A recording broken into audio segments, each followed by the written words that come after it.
Hello my lovely students, I hope you all are doing good. Here I am Vaishnavi Shandilya, your English teacher, going to complete your topics that we were discussing about types of adjective. So let's start. We have already discussed about your 7 types of adjective in previous videos. So now we are going to discuss about emphasizing adjective. In this adjective, basically we discuss about the word used to emphasize a noun are called emphasizing adjective. It means कि ऐसे words जो किसी noun को बच्चों emphasise का मतलब होता है आपका बेसिकली फोकस कराना. ऐसे वर्ड जो आपके नाउन पर आपको डायरेक्टली फोकस कराते हैं बेसिकली वो क्या होते हैं बच्चों, एम्फेसाइजिंग एडजेक्टिव होते हैं आपके. इट ले stress on the proceeding noun. Proceeding noun आपके सेंटेंस में जो नाउन आ रहा होगा बच्चों उस पे वो स्ट्रेस देता है, मतलब उस पे वो आपको फोकस करवाता है. ऐसे वर्ड्स होते हैं आपके एडजेक्टिव में. और वो कौन सा एडजेक्टिव होता है बच्चों, एम्फेसाइजिंग एडजेक्टिव. अगर हमको आपको याद हो तो हम अभी तक 7 जो हमारे टाइप्स ऑफ एडजेक्टिव थे वो डिस्कस कर चुके हैं. ये हमारा लास्ट टॉपिक है तो ये बहुत छोटा सा कॉन्सेप्ट है, बट मैं आप लोगों को यही बोलूंगी कि आप जो हमारे अदर टाइप्स ऑफ एडजेक्टिव हमने रिवाइज किए थे, ये हमने जो पढ़े थे, आप उसको कंटिन्यूसली रिपीटेशंस में उसको रिवाइज करते रहिए बच्चों. क्योंकि जो आपका ग्रामर पार्ट होता है इंग्लिश का वो किसी ना किसी टॉपिक से कोरिलेट होता है. और मैंने ये बताया था कि हायर क्लासेस में भी इसका कहीं ना कहीं यूसेज आएगा. इस वजह से आप इस टॉपिक को ज़रूर से ज़रूर मस्ट है कि इसको एक बार अच्छे से देख लीजिएगा. ठीक है, अब हम बात करते हैं इसके यूसेज की. So very and own are most commonly used emphasizing adjective which are used to emphasise some idea. इसका मतलब ये है कि जो आपका वेरी वर्ड होता है और जो आपका ओन वर्ड होता है ये इस एडजेक्टिव में बहुत ज़्यादा यूज़ किया जाता है. और इसका जो यूसेज होता है वो बेसिकली इस एडजेक्टिव में ज़्यादा होता है. ओके, और इसका काम क्या होता है इस एडजेक्टिव का, आपके नाउन पर आपका फोकस करवाना. लाइक आप कोई आइडिया बता रहे हो, आप बेसिकली कुछ भी बात कर रहे हो, कहीं ना कोई एक ऐसा एडजेक्टिव, बेसिकली जो हमारा एडजेक्टिव होता है वो हमारे नाउन प्रोनाउन के बारे में ही तो डिस्क्राइब करता है हमें, तो वही आपका एडजेक्टिव होता है. तो यहाँ पर ये आपके नाउन पर फोकस करवाएगा, प्रोनाउन की बात नहीं हो रही है, ओनली एंड ओनली नाउन पर आपका फोकस करवाएगा, वो हो जाएगा आपका emphasizing adjective. So next we will discuss about your examples. I arranged it by my own efforts. अच्छे से देख लीजिए, sorry. I arrange it with my own efforts. मैंने ये अपने खुद के एफर्ट से अरेंज किया है. सो बेसिकली हमने, अच्छा मैंने एक लाइन छोड़ दी, sorry. Very and own are most commonly use emphasising adjective which are use to emphasise some idea. आपका जो वेरी और ओन होता है बच्चों ये इस एडजेक्टिव में सबसे ज्यादा यूज किया जाता है. और क्यों यूज किया जाता है, किसी आइडिया पर फोकस कराने के लिए. अब आप इस एग्जांपल से समझिए, एफर्ट्स आपका क्या है, आपका एब्स्ट्रैक्ट नाउन है. एफर्ट्स को आप काउंट थोड़ी ना कर सकते हो, आपके उसमें जाता है ना अनकाउंटेबल वाले नाउन्स में. तो अनकाउंटेबल नाउन में आपको याद हो तो हमने एब्स्ट्रैक्ट नाउन पढ़ा था. तो एफर्ट्स आपका किस में गया, आइडिया या आपके एब्स्ट्रैक्ट नाउन में. इसीलिए मैं कह रही हूँ ग्रामर का बेसिक टॉपिक हो, चाहे वो नाउन हो, प्रोनाउन हो, व्हाटएवर इट इज, वो सब एक दूसरे से को रिलेटेड है. एंड यही आपका बेसिक ग्रामर आपको आगे हाई लेवल ग्रामर या स्पोकन में हेल्प करता है. इसीलिए आप इनको बार बार पढ़िए. आपके बेसिक्स ग्रामर के टॉपिक्स मैंने ले रखे हैं, नाउन प्रोनाउन, आप उसको भी पढ़िए ताकि ये आपको अच्छे से समझ में आए कि एफर्ट्स, आइडिया, प्रोनाउन, नाउन किसकी बात कहाँ पर की जा रही है और कौन सा वर्ड वो यूज में लिया जा रहा है उनको डिस्क्राइब करने के लिए या मॉडिफाई करने के लिए. सो बेसिकली यहाँ पे जो एफर्ट्स है वो आपका आइडिया में ले लो या एब्स्ट्रैक्ट नाउन में ले लो, है तो वो नाउन ही. इसको कौन सा वर्ड फोकस करवा रहा है, ओन वर्ड. कौन सा करवा रहा है, ओन. तो यहाँ पर जो ओन है वो बच्चों क्या हो जाएगा, आपके एफर्ट जो वर्ड है, आपका जो आइडिया, एफर्ट या एब्स्ट्रैक्ट नाउन है उस पर फोकस करवा रहा है. यहाँ पर ऐसा कोई वर्ड नहीं है जो आपके नाउन को डिस्क्राइब कर रहा हो या मॉडिफाई कर रहा हो, पर जो ओन वर्ड है वो एफर्ट से आपको डायरेक्ट लिंक कर रहा है।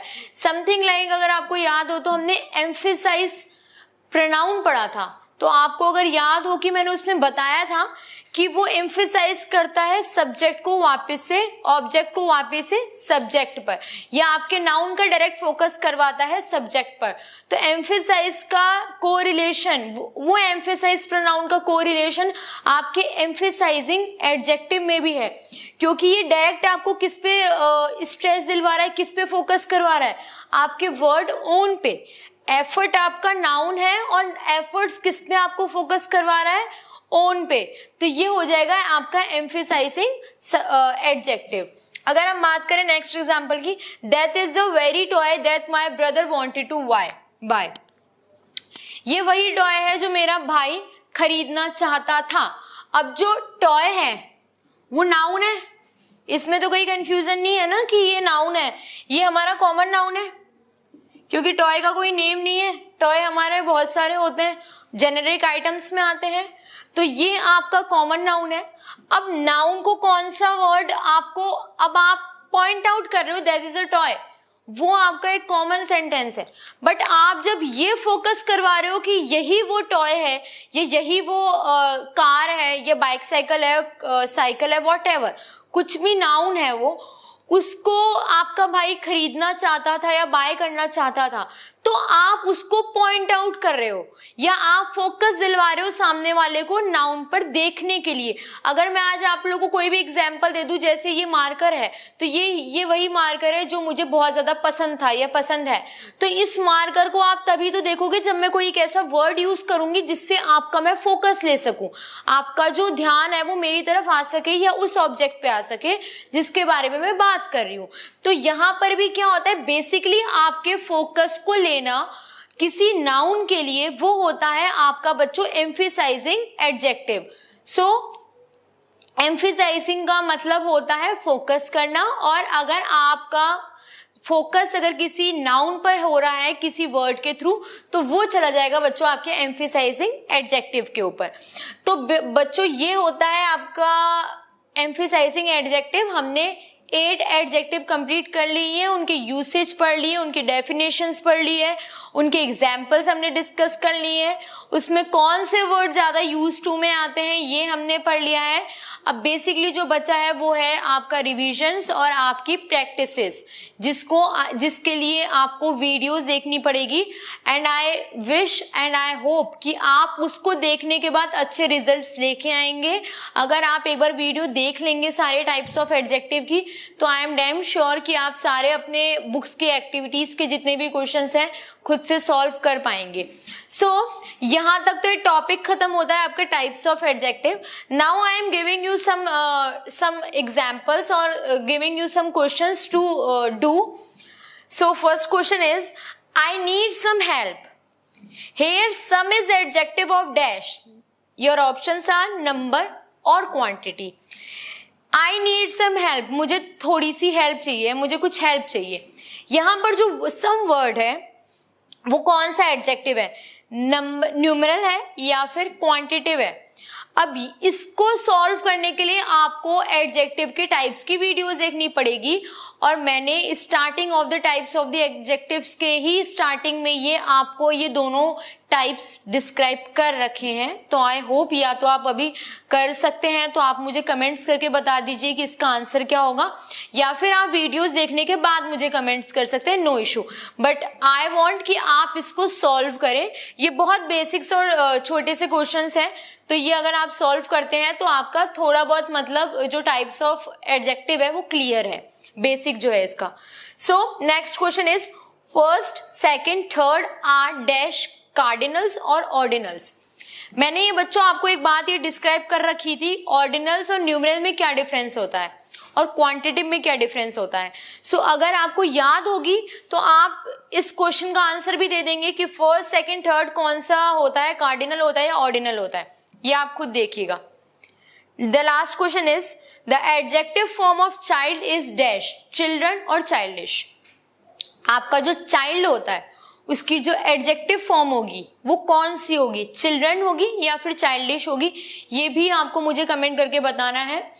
आई होप कि आप इन तीनों के आंसर्स दे पाए, और अगर आप नहीं दे पा रहे हैं तो आप इस चीज को समझिए कि कहीं ना कहीं आपने वीडियोस को स्किप किया है, इस वजह से आपके टॉपिक्स क्लियर नहीं हुए हैं। एंड इसमें ही नहीं, आपके सारे ग्रामर के पार्ट्स में point two point topics clear होना बहुत जरूरी है, मैंडेटरी है। इसी वजह से आप उसके बाद सॉल्व कर पाएंगे क्वेश्चन। सो आई होप कि आज की क्लासेस आपको पसंद आई हो या आपने क्वेश्चन सॉल्व करने का ट्राई किया हो। Thank you so much for watching my video. I hope you will like my video and we will discuss about some new topics in next classes. Thank you so much.